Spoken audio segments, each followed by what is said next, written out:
Gilles Perrault, vous avez suivi de près les dernières turbulences concernant l'accord agricole et de pêche entre le Maroc et la position de ce commissaire espagnol qui a créé un climat de tension. Oui, donc après l'arrêt de la Cour d'appel de la Cour de l'Union européenne de justice, il convient, je crois, comme les autorités marocaines l'ont récemment indiqué, la nécessaire clarification de la part de l'Union européenne. Récemment, Federica Mogherini et le ministre délégué aux Affaires étrangères, M. Borita, se sont vus. C'était la semaine dernière à Bruxelles.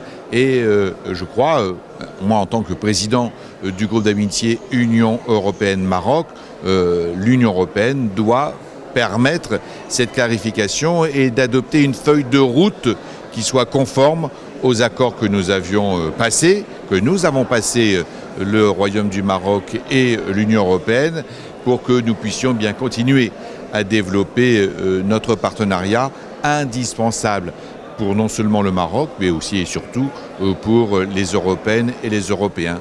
Donc clarification de la part de l'Union européenne.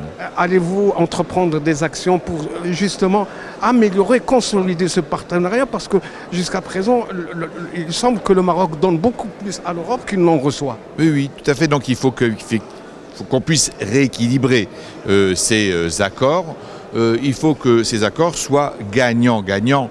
Et donc je vais bien évidemment travailler dans ce sens. Et puis aussi rappeler à tout le monde le sens de cet arrêt de la Cour européenne de justice, qui est un arrêt qui va dans le sens du dialogue et qui va dans le sens de cette coopération entre l'Union européenne et le Royaume du Maroc.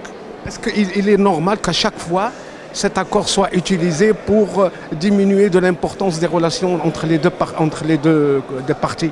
C'est pour ça que je conteste ceux qui, en Europe, se prévalent finalement d'une difficulté qui est d'abord diplomatique. C'est à l'ONU de régler le problème du Sahara, et il y a une proposition d'autonomie par le Maroc. Donc il ne faut pas que l'on mélange les genres, et nous avons ainsi un statut avancé entre le Maroc et l'Union européenne.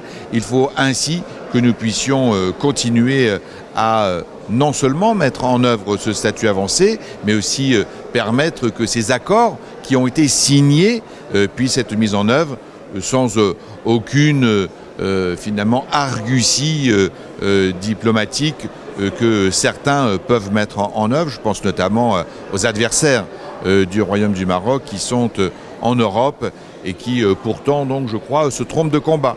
Le Parlement européen joue de plus en plus un rôle dans la mise en œuvre des partenariats. Est-ce que la Commission Maroco-Union européenne va-t-elle à Strasbourg mener elle aussi une action pour faire prévaloir les droits du Maroc?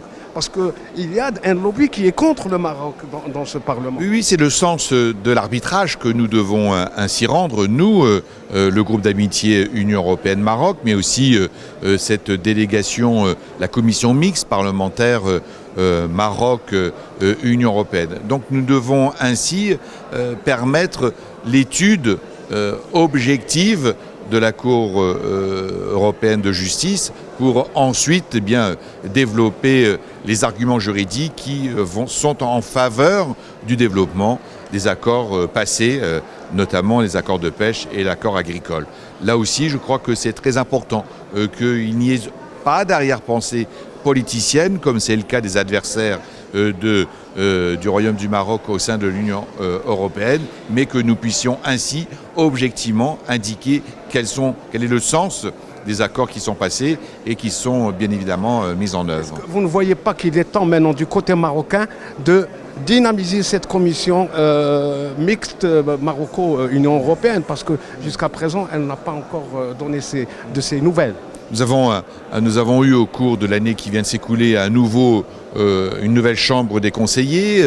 Il y a maintenant la chambre des représentants qui a procédé à l'élection de son président et de son bureau.